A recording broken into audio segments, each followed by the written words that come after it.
We all prejudge. Don't act like you don't. Niggas don't know how to put shit together now. I'm not gonna lie. They don't know how to do the basic necessities of handiwork. And I'm like, the instructions are there. So then we move to the scene where Molly and Issa are grocery shopping for Thanksgiving. Awkward. Mandii B, wait, bitch, I'm the first guest? Yes. Oh, I feel special. Yes, you should be, bitch.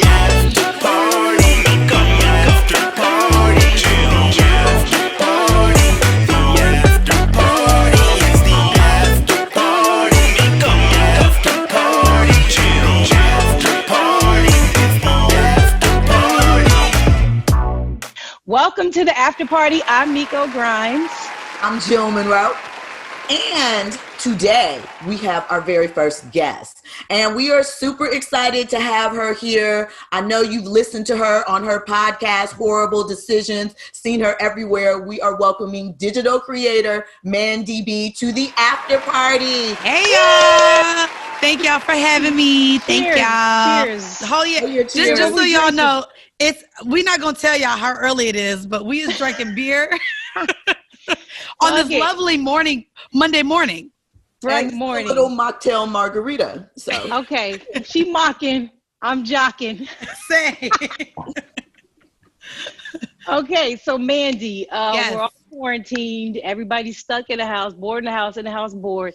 Besides getting some new pussy, saw your new pussy. I love my little kitty cat. Yes. What else have you been doing with your free time during the quarantine? I mean, we still are dropping anywhere from 7 to 8 episodes a month with Horrible Decisions. I was doing the Rona Report, which was just like a kind of daily show I wanted to create to work on my editing skills. I do a lot of editing on the back end. So I just kind of wanted to perfect those skills while in quarantine. And then I was actually telling Jill, I'm working on a business right now. Don't want to give too many details. But like I've been in talks with like my manufacturer in China, conference calls with my team, creating a pitch deck. I've actually been very busy. This is a time where I know I create a lot. So we've also had a lot of calls with a lot of things that have had to be put on pause. Mm-hmm. I mean, we were just fucking on tour and we canceled like 6 shows. So from the tour canceling, talking with our agency, we also had other deals that got put on pause. And I'm like, fuck. So I've decided to really focus like business-wise, what goes beyond creating content. And so I've like curated a team and I've really been focusing on that for literally the past like 2 to 3 weeks. Wow. Pretty cool. I'm excited. Yeah. So speaking of your podcast, which I love so much, that's actually how we met. We got to bring you back on because it was a little bumpy road that first time. Yeah, it was. But I met you at your live show, which I thought was incredible. I love your live shows. Our fans were kind of in our mentions telling us we needed to meet. So that's kind of how we ended up linking up. Tell the watchers and the viewers how you and Jill met. So, oh my God. And what's crazy is, yes, me and Miko just met maybe 2 or 3 years ago? No, we met last year.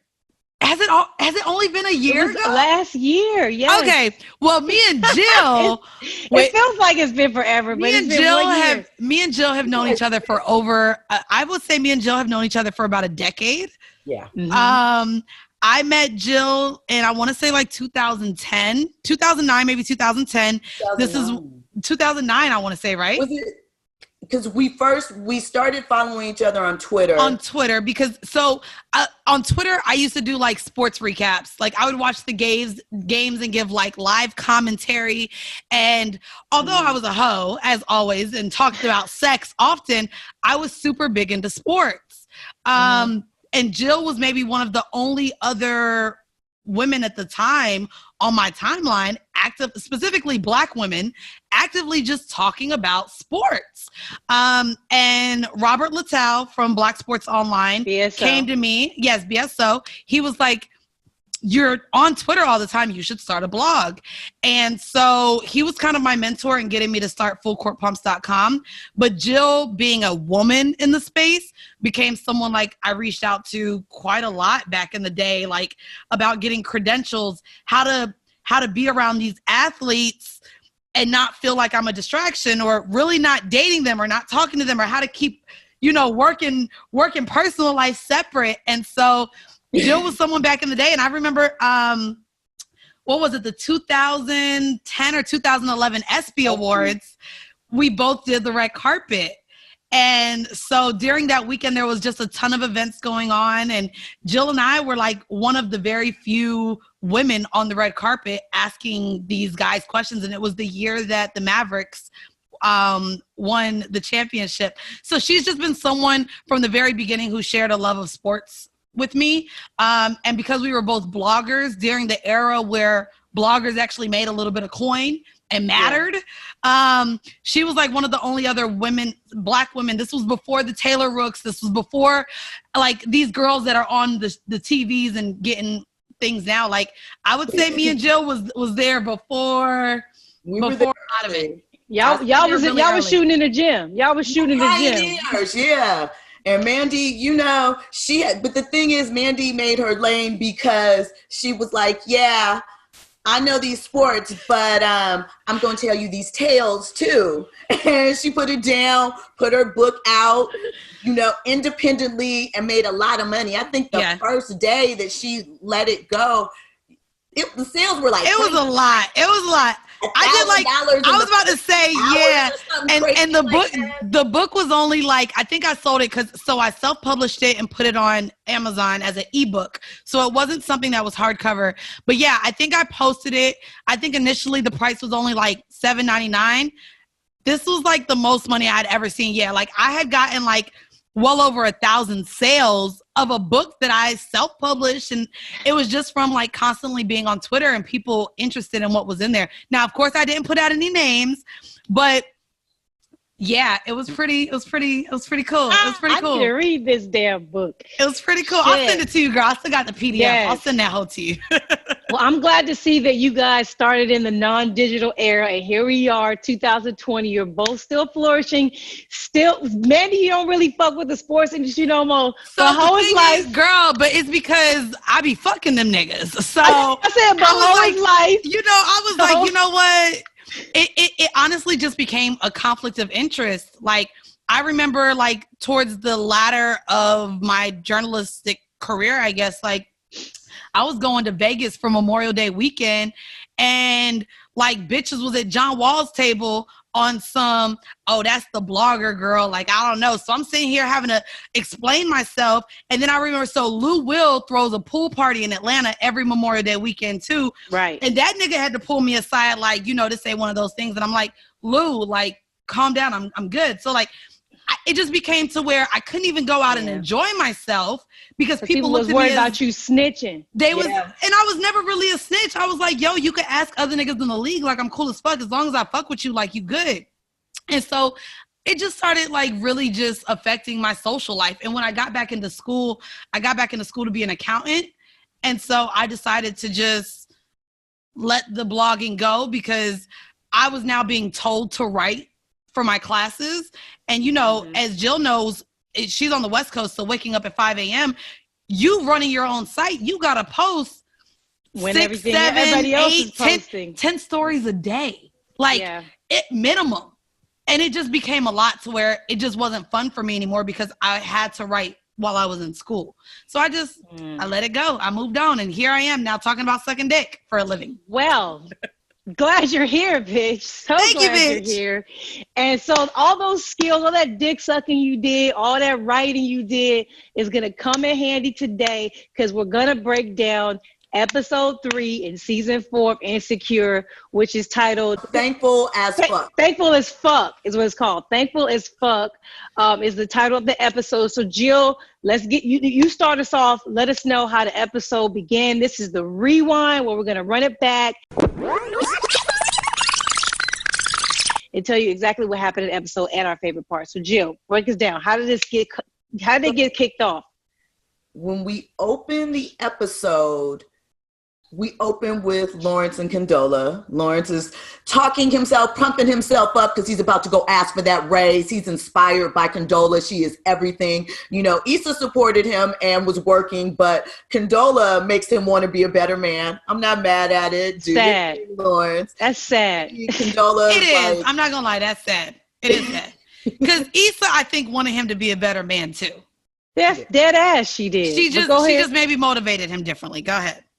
So we see them go through that. You can see that Lawrence is like falling. He's into it. And Condola's just kind of like, we good. We chilling.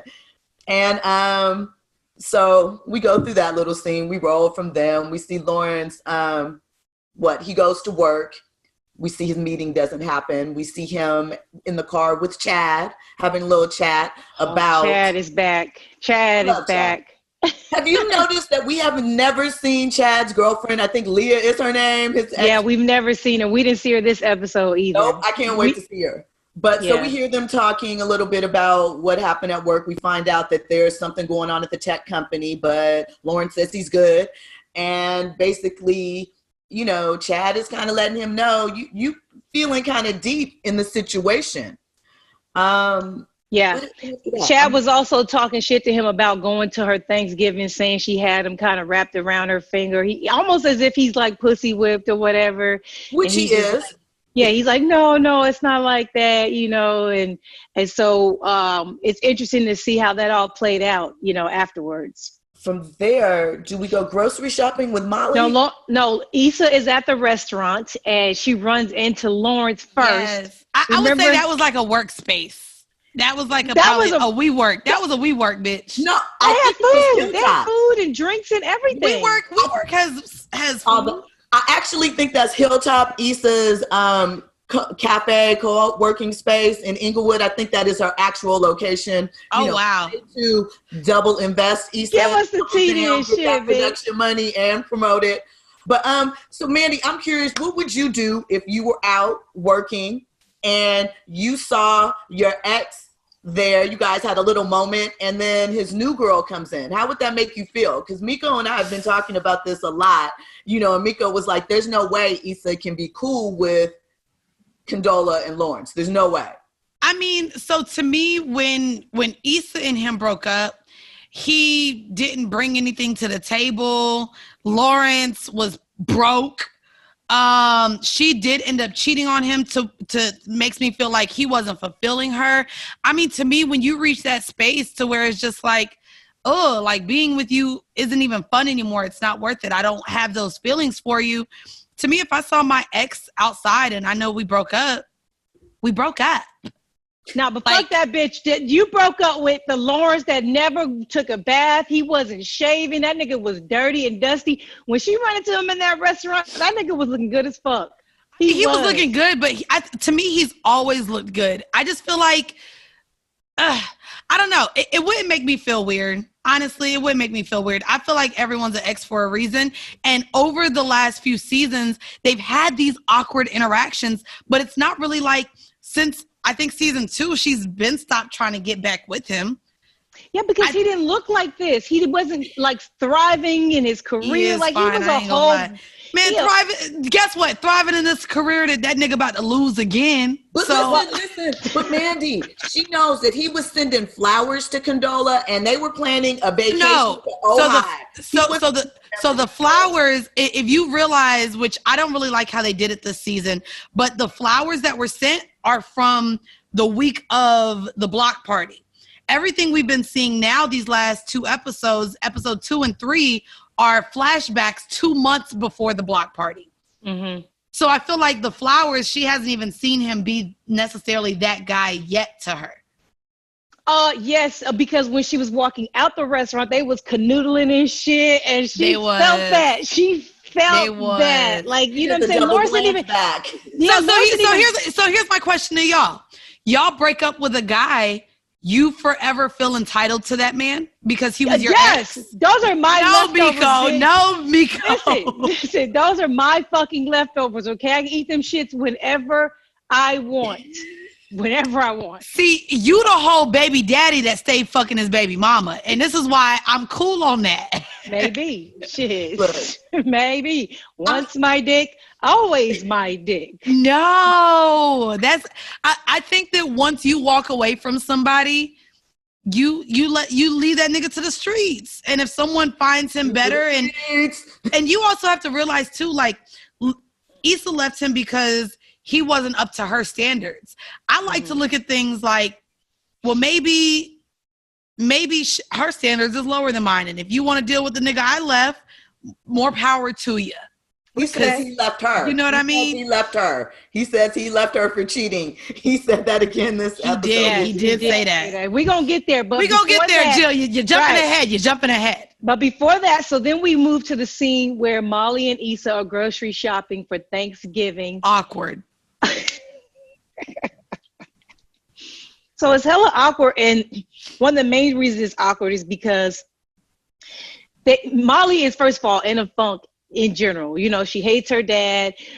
She doesn't like that Issa and Condola are becoming friends. And now she doesn't want to tell Issa that her and Andrew are exclusive. But she finally ends up telling Issa they're exclusive. But before they get into all that, they had a back and forth that I feel like, I don't know that I've had this with any of my friends. Have you ever had a back and forth with your friend the way they did? And when they were like, you know, talking about each other, like, oh, bitch, you had a throuple with Dro. Oh, bitch, you just got out of one. Oh, bitch, you was fucking a nigga, the TSA, babe, for weed. Like, have you ever had a situation with your friends where y'all kind of like took digs at each other back and forth? Yep. And absolutely. You recovered? So I recovered. So here's the thing. I think that those things happen when maybe you've been around a friend too much, or as you get older, you move differently in your relationships. And so, like, you know, I've had a friend who she demands certain things out of her partners that maybe I don't. She wants a nigga to take her out, smoke hookah, drinks. And I'm like, all of your dates are like $400. Like, not the regular person can do that. And me at the time, I was working a very like intensive job. And to me, I just wanted someone to come and lay up with me in my space. And so there was times where we would both shade each other. Like, I would tell her, like, you want these men to spend X amount of dollars on you to make you feel like it's worth you giving your pussy to, because now they spent X amount of dollars on you. And with me, I just want valuable time. And she's like, yeah, but then you just make a nigga come over and he just lay up. And so, like, I've had that exchange where me and my friend we had different dating styles. Mm-hmm. And because we didn't understand each other, it was hard to even express why we moved the way we moved. Jill, this reminds me of a quote that I read once, and I want to ask you your opinion on it. The quote said, some women demand the Rolex, others demand the time. Have you ever been in a situation where you were like, the money isn't that important, I want your time? I mean, I think that I was largely that girl, the money doesn't count. But like when I was young, we just love each other. We just vibe. But as you get older, you understand that they're both valuable. And there's something to be said that if someone can and also invest in you and does things that make your life easier or support you, or a token of their friendship value that you bring to them and general love for you through an object, why not? Little bobble can't hurt. But ideally for me, it's a mix of both. You know, I think that too much in one direction or the other is not good. You have to have balance. So, yeah. Well, I was happy to see at the end of that scene where they kind of realized that they was kind of taking digs at each other and said, you know what, we need to talk. We'll have pie time on Thanksgiving, something that it seems like they do every year. And they're like, we'll talk then. And you know, I'm thinking like, okay, good. They've acknowledged that there's some issues and they're going to talk about it. And then we roll into Friendsgiving with Lawrence headed over to Condola's. She tells him her sink isn't working, and he tried to be Captain Save-A-Ho, like, oh, I can show her now, like, I'm a man, I'm a real man now, you know. And so he says, you know, he's gonna, you know, help her with the plumbing, and he said he got it or whatever. He pulled up the little funny little video of the man, the plumber.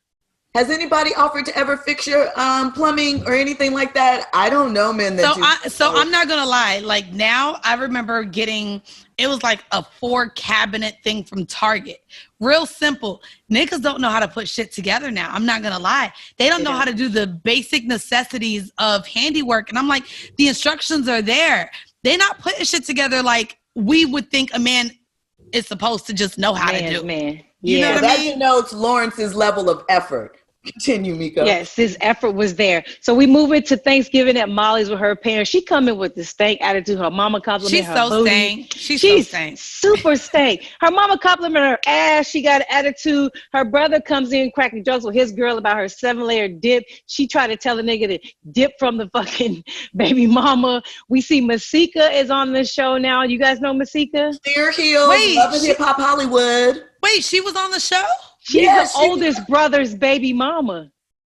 I did not notice her. Yeah. She was on that couch. She was the one with the stripper heels, right? Yes, the it did. I did not even notice. Did not notice that was her. That was Masika. So Molly came through stank with her family. And then we hop back over to Thanksgiving with Issa and her brother Amal. And they're rolling up on their parents and the stepdad, and come to find out the stepdad has slipped on some gravy. The funniest thing about this entire scene for me was them planning an exit, because how many of us have done that? Okay, bitch, when we get over here, this is what time we leaving. Don't talk to so-and-so. Remember so-and-so breath stank, that one uncle that'll touch you. Like, they had a whole real nigga conversation before going into the house. Then we find out the mom's leaving, so she's like dipped and was like, hey, why don't y'all stay and spend Thanksgiving with the kids? Of course they did not. Shout out to Wendy Raquel Robinson as the mom. That's the first time we saw Issa and Amal's mother, you know. Yes.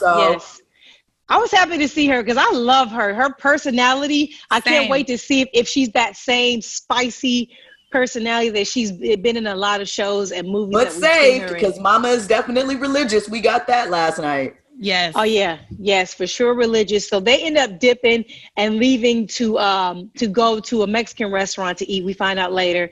So then we're back at Friendsgiving, and a lot of the guests have arrived. And then we find out that some of the gay couple that's there, one of the girls asked Lawrence about his job, because he said he worked at that, I forget the name of the company, but asked about his job and finds out, oh shit, your job is in trouble. How embarrassing, first of all, for you to be at a Friendsgiving. You already trying to impress your girl, and then one of her guests is like, oh, I heard your job is struggling. Y'all making changes. Are you going to be okay?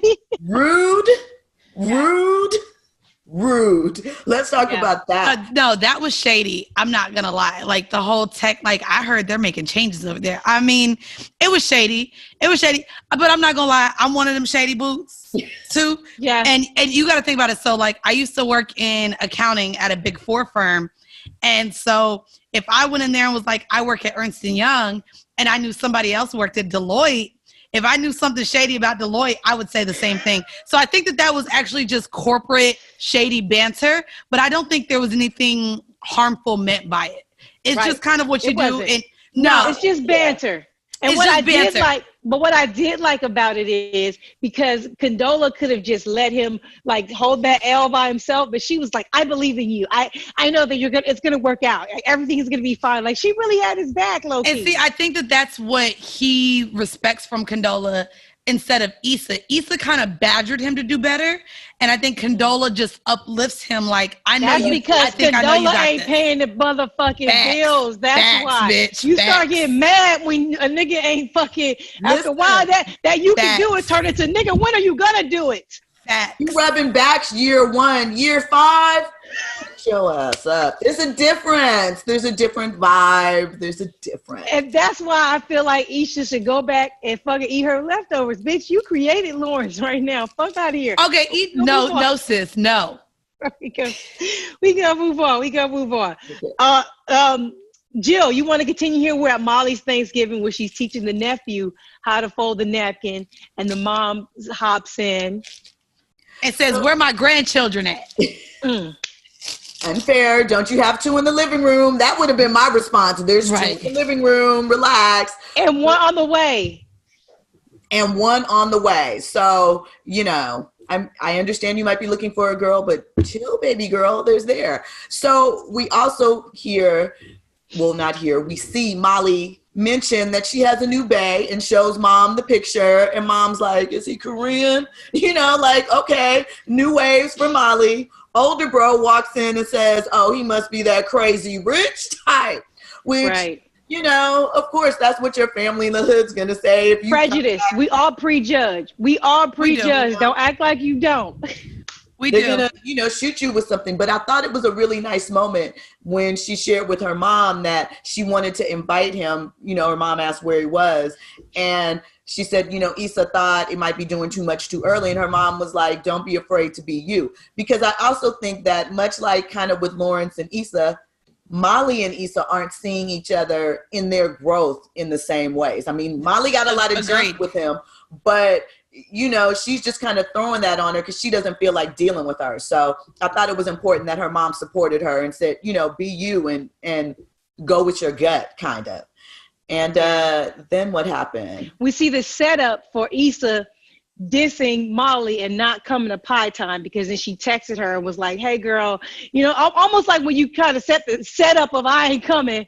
I don't know what time, you know, this gonna be over, you know, Thanksgiving went crazy. You know, that sounded like some bullshit, but I saw and I felt Molly's anger because she had wanted to make sure the pie was specifically how Issa wanted it and everything. Crispy. So she felt a little bit of salt behind that. And so I was like, I knew right then and there. I said, Issa's gonna play this girl. But also as a friend, as an adult, the same way if you invite a homegirl out and she makes up some bullshit reason why she can't come out. As friends, we know when it's genuine. We know when it's genuine. We know when you're full of shit. Mm-hmm. So I think even Molly's face when she was, which is why she responded, "Do you, girl?" She kind of already sensed, like, all right, whatever. You wasn't planning on coming over. And you, for whatever reason, couldn't communicate this to me. But do you guys think, and I was just going to say that lack of communication is a big reoccurring theme with a lot of parties on the show, but with these two at this moment, because to be fair to Issa, she did have a kind of a crazy Thanksgiving too. And her and Amal spending time she was out at a Mexican restaurant eating fucking tacos. I would have fucking gladly took Amal with me to because I'm like, girl, you literally don't have a Thanksgiving at all. So yeah, things got crazy, but you didn't even get into the house and you were there fairly early. And you guys decided to wait an hour at a Mexican restaurant instead of going and sharing Thanksgiving with one of your best friend's families. Like, especially knowing that you guys have a rift right now. She hates her family. She's mad that her dad cheated. She can't get over it. She would have loved for you to just be there the whole time. She wouldn't have to be socially awkward with her family, you know? So no, she wasn't busy. She was at a goddamn Mexican restaurant with her brother. And yes, they were bonding, but I'm sure the same way they've been friends for a long time. Issa's brother knows Molly too. That's why he was like, is everything cool between y'all? Yeah. Like, he's familiar with their friendship, so it wouldn't have been awkward for her to bring her brother there. You know what I mean? That's true. Yes. So fast forward, next scene, we're back at Friendsgiving, and the gay couple is talking about their wedding day, and then kind of throw up and blow it out there and says, Condola, you should do our wedding. And Condola was like, oh, hell no. I ain't having no motherfucking kids. I ain't getting married. And Lawrence's face was like, oh, that's you. He almost was like trying to make an excuse. Like, no, that's like when I got that Jerry curl that one time. It was just that one experience that made you like, no, but almost like trying to make it like she would do it again. And she was like, fuck no. But the best part of the scene is when they go into the kitchen and the drunk homegirl tells him like, oh my God, I'm so glad that you decided to be her fuck buddy, you know, and he is molded. He is molded. Jill, let me ask you, have you ever found out you was a fuck buddy and you thought y'all was progressing somewhere? I mean, here's the thing. You might misread what you think you're having in a relationship, but have I ever found out something like that via a friend or somebody that you don't know? I feel like the thing that hurt the most, it was going to hurt Lawrence regardless, because obviously he thinks, oh, this is about to be my fiance. But the fact that he had to hear it from a friend that he doesn't know that was all drunk and sloppy and everybody was talking about it. And that's what makes it real. On so many levels. Yes. Because he can't imagine not being the prize, because even in all of the situations that he's had thus far since his break with Issa, he's been the one, you know, whether it was Tasha the banker wanting it to be more, the thing with his ex-coworker, you know, he was always being chosen. So with Condola, he even approached her first, and for her not to want to make him the optimal prize is messing with his ego. So let's fast forward to Issa and her brother Amal at Thanksgiving. We start peeling back the layers of Issa's family. I was really hoping that this Thanksgiving we would meet everybody's family, Kelly's family, Tiffany's family. We kind of got snippets of aunties and little bullshit, but we really learned about Issa's family in this scene and how both parents were toxic to each other and why they broke up and some of the drama behind it. And then we learned that Amal has always been trying to be openly gay with the family and how that kind of transpired. He says, like, I'm not in any relationships anymore. I'm not doing labels. Like, I'm just doing me. And then Issa finally, you know, confides in him and says, damn, you know, it kind of bothered me seeing Lawrence all dressed up and nice and you know, looked like his shit was together. He was gonna pay. Yes, paying for lunch and shit. I told you, Jill, last week. You did. I told you last week. I said, this is going to piss her the fuck off that this nigga got a bag now, that this nigga can date and court properly and he be clean and looking good. And it's starting to sting her now. She's finally admitting it. I mean, she says that at the dinner table with her brother. She's like, Condola is reaping off of the benefits of a man that I, you know, created. Yeah. Like that and she has the better version of Lawrence that I never got to experience because he was such a fuck nigga when we was together. And now he's giving her everything that I essentially just wanted out of him. But I mean, whose fault is that? You cheated on him and y'all broke up. Like, that's something to where you do have to decide if you're going to be that ride or die and really, you know, weather the storm with someone until they get their shit together. And you can't be mad that they get their shit together after you. But you could have been the crutch. You could have been the one to actually make him feel like he really didn't have to do shit because you was going to pay the bills. You were going to be that crutch for him the whole time. And when y'all broke up, he felt motivated after he left you to get his shit together. That happens too. Yeah. I mean, I also think that it's something to keep in mind too, that's why a lot of women stay in relationships because they're afraid that they don't want somebody else to profit off of their work, no matter how crazy treated in the process. Because who's to say if Lawrence and Issa had stayed together that he would have pushed himself to get the better job and do all of that? He might have still been in his feelings. I mean, of course, we'll never know, but the same way we don't want to be looked at as, you know, cars with mileage on it. Let's not sit here and look at fucking Lawrence as a product that maybe went and got detailed after he left, you know, Issa. Now he's a better product of himself. Like, you know, you're kind of making it seem like he is like an object that maybe just got better over time. What damn he is. Look, Miko, you ain't shit, bro.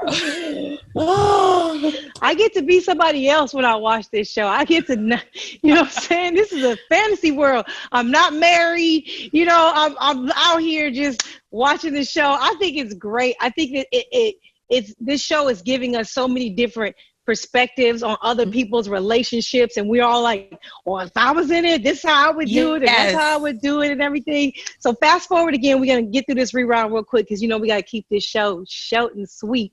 So now here we are, Molly's with her parents and her brother has to check her about how she's treating the dad. He just like, listen, bitch. Like, and this is one of the things about that last scene where he was checking her, saying like he made a mistake and he made up for it. And my thing also with that is you can't keep counting all the one loss. Like if your daddy only cheated on your mom one time, they've been together decades, bitch, you should be like this. No, like, girl, he got caught one time. Whatever, same thing. No, if I didn't get caught, it did happen. I love that what everyone took away from that scene is daddies is just niggas grown up. Niggas grown up. So just know that they're people. They're gonna make the same, you know, mistakes as someone you date now as an adult. You can't look at them as these beings of people who don't make mistakes. Perfection. You can't see sorry them for the as sirens, bitch. I live in the Bronx. So hey, listen, I like the real nigga shit going on over there. But I thought it was great that her brother was able to get to her and get her to understand, like, listen, bitch, like, because she's not even married or in any deep relationship. She doesn't know that she might cheat one day. You know, would you expect your family to treat you a certain way just because you cheated, because you had a moment of weakness? Right. I think it's shattering her image of who she believed her father to be. And, you know, that probably somehow in the child in her, maybe we'll learn why later, is somehow impacting her. But I was glad to see that she got over it. Yes. So fast forward, Friendsgiving, last scene through Friendsgiving. The cleanup is happening at the dinner, and Condola kind of jokingly throws it out there that he invited himself. He did. And Lawrence, yeah, he definitely invited himself. And then he had the nerve to ask, like, well, were you going to invite me? And she kept it real, like, no, I actually wasn't. You know, not that I don't fuck with you. It's just, you know, I don't want it to mean anything. And then that's when he was like, oh, your friend was right then. And I'm just a fuck buddy. He tried to throw it out there.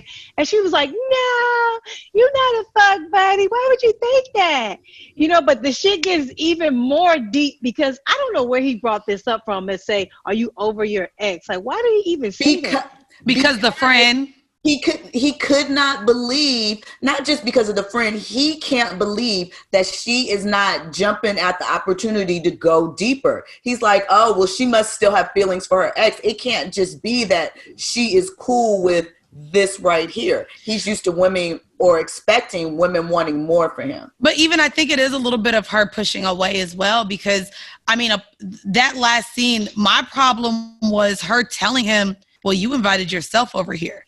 I didn't ask you to come. Like, that was real. That's a dagger. Like, if a nigga told me that, like, I would feel some type of way. Like, so did you not want me here? She's like, well, I told you it was happening and you just invited yourself over. Like, the way she came at him probably also preempted that question. Like, so is this not going to be like, how exactly do you look at me? But sometimes, like, you could really fuck with somebody, but you still want to let them know, hey, let me invite you to some shit. Don't just be putting me in an awkward position to say yes. And she also, oh, I'm sorry, Miko, go ahead.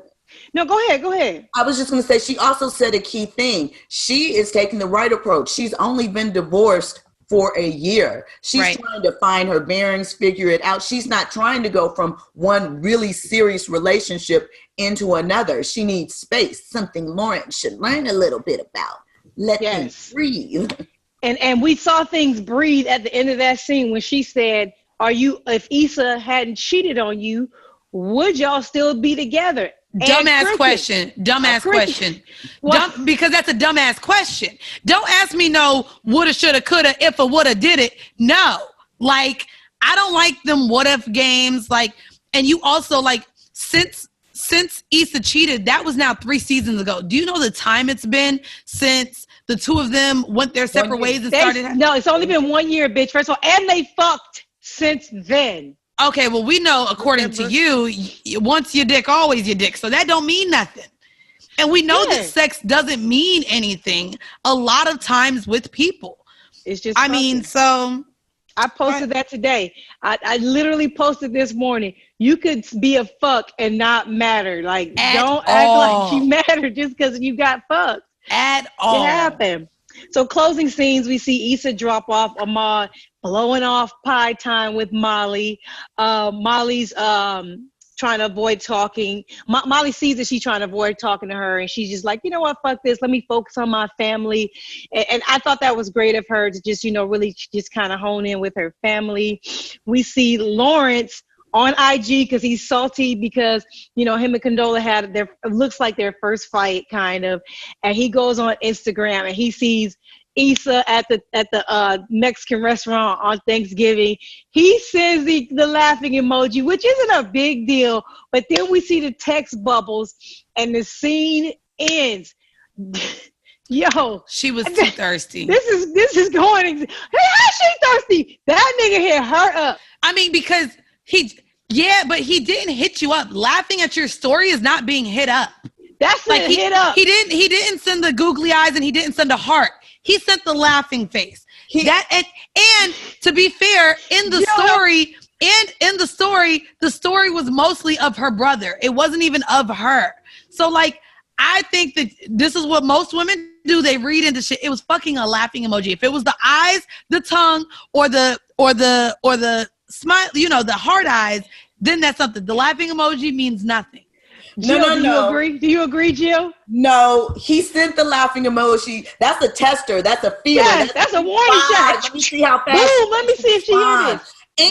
And I would also like to point out that he's also still looking at Kelly's stories. Why are you looking at Kelly's stories? You and Kelly aren't friends like that. You're not hanging out like that. You're trying to see. He's reminiscing on the old friends he used to have and see what everybody was doing because he was miserable. He wanted to see where Issa was spending Thanksgiving. Why are you looking at her story? Quit playing.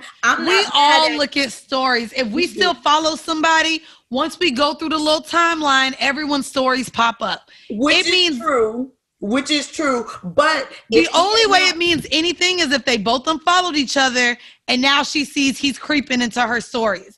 That's the only way it matters, is if you see that nigga is now creeping and going out of his way to view your story. If y'all still follow each other, you still come along the timeline like everybody else.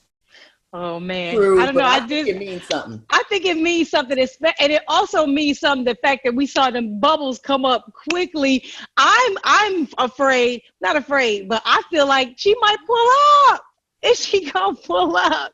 Something's gonna happen. You hear? I think that she is going. I think she is going to pull up. Get your dick. And I think that she tells all of her friends that she misses Lawrence, which is why from episode 1, when we get to the block party, it becomes more awkward with her and Condola. Mm-hmm. Because I think she does fuck Lawrence. And now it becomes more awkward because she realizes her feelings are still there. And now she's working with the woman that Lawrence is pursuing. Well, that is the rewind, lady. That's exactly how the show took place. We got time for 2 questions from the audience. Jill, did you have a question you wanted to ask? My question, not my question, but the question that is on the minds of everyone.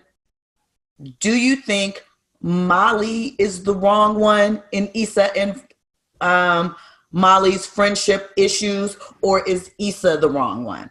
What you think, Mandii? Oh, I don't think either of them are wrong. I think, like I said from my interaction earlier, I think they're both just growing to be 2 different people. And I don't think either of them have respected who each of them have grown to be. And so now it's going to take some readjustment. When you're friends with someone for so long, like people change over time. And so you have to adjust who that friend is to you in this place because now they view things differently. I think it's both of them. I think both of them lack effective communication and both of them are just in 2 different spaces and they haven't respected each other for growing. All right. My question for you guys is, do you think Lawrence and Issa will fuck around?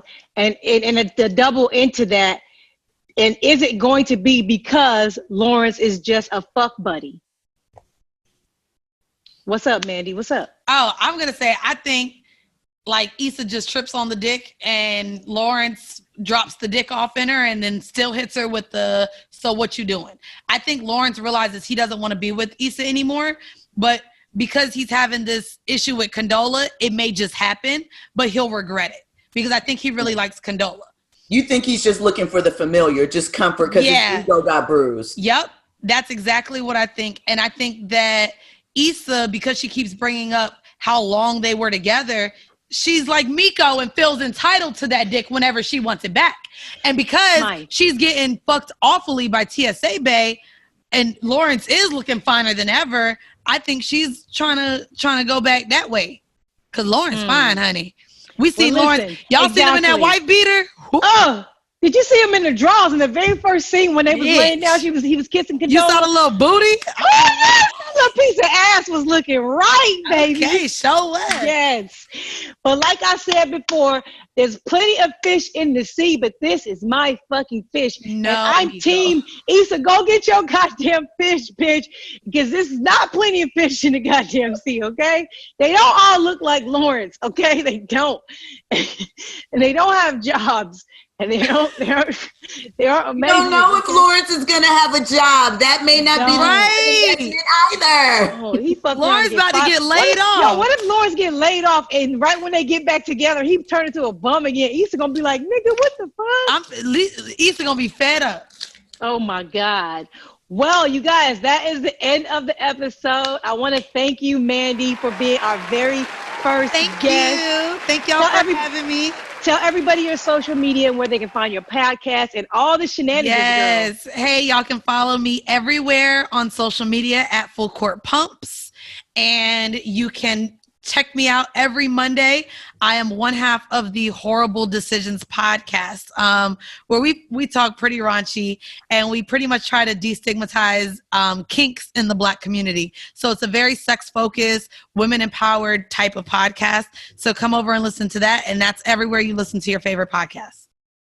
Yay. Well, thank you for joining us so much. We're going to do Thank y'all for having me. It's good also to see Jill after all this time. So I'm glad that you're still out in these streets, and you and Miko, this is perfect because Miko is fucking crazy. You're not that crazy, but Miko's insane. So this is a good yin and yang right here. I'm a little calmer. A lot calmer. That's why it works. That's why it works. You always need your spark plug and you need your calmer. You know, right. He's the tea, I'm the tequila. There it is. It's better with both. It's better with both. Mocktail. Mocktail my ass. We drinking beer. This is Modelo. This shit is done. She's finished. I was talking whole beer is done, bitch. Right. Well, we want to thank you guys for joining us for another episode of The After Party. Again, I'm Miko Grimes. I'm Jill Monroe. Thank you for watching. Make sure that you're right back here next week. Drop your questions in the comments or hit us up on email. iHeartMikoGrimes@gmail, StilettoJill@gmail.com. We'll check you guys out next week. Peace. It's the after party. Miko, after party.